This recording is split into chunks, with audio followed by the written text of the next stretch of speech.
বাংলাদেশের বর্তমান পরিস্থিতিতে উদ্বেগ প্রকাশ করে ইউরোপিয়ান জাসদ এবং যুক্তরাজ্য জাসদের পক্ষ থেকে যুক্তরাজ্যের প্রধানমন্ত্রী বরাবরের স্মারকলিপি প্রদান করা হয়েছে।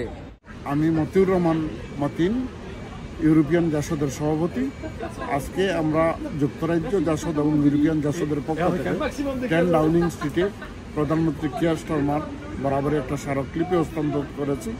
সেখানে বাংলাদেশের বর্তমান ফ্যাকচুয়াল অবস্থাগুলোকে হাইলাইট করেছি। নেতৃবৃন্দের সহযোগিতা চাব যাতে we can force doctor Yunus unconstitutional government to resign and establish a তত্ত্বাবধায়ক সরকার, যার মাধ্যমে অতি দ্রুত একটা নির্বাচন হবে।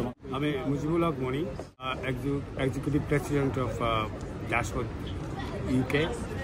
যে উদ্ভূত যে পরিস্থিতি, বিশেষ করে আইন শৃঙ্খলার যে অবনতি বাংলাদেশে, যে একটা অস্থিতিশীল অবস্থার মধ্যে বর্তমান সরকার ছিল বাংলাদেশের, এবং এরা অনভিপ্রেত এবং অবাঞ্ছিত সরকার বলে মনে করি।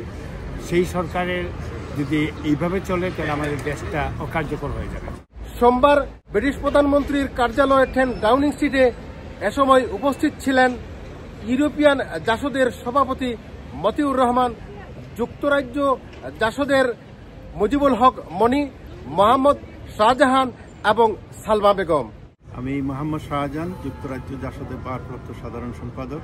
আমরা চাই আমাদের মাননীয় প্রধানমন্ত্রীকে যারা জোরপূর্বক দেশত্যাগে বাধ্য করেছে এবং বাংলাদেশে পুলিশ সহ বিভিন্ন স্থাপনা, মুক্তিযুদ্ধের চেতনা এবং দেশের মুক্তিযুদ্ধের ঐতিহ্য ধারণকারী সব চিহ্নকে নিশ্চিহ্ন করতে চায়, তাদেরকে যাতে মুক্তিযুদ্ধের চেতনায় ফিরিয়ে আনার জন্য বাংলাদেশের সন্ত্রাস বন্ধ, জনগণের আইনের অধিকার যাতে প্রতিষ্ঠিত হয়, তার জন্য সালমা বেগম বাংলাদেশ পরিস্থিতি পরিবর্তনের জন্য স্মারকলিপি দিয়েছে ব্রিটিশ প্রাইম মিনিস্টারের কাছে।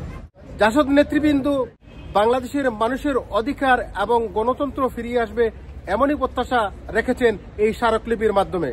ব্রিটিশ প্রধানমন্ত্রীর কার্যালয় 10 ডাউনিং স্ট্রিটের সম্মুখ থেকে Chowdhury Murad, NRB TV news, London.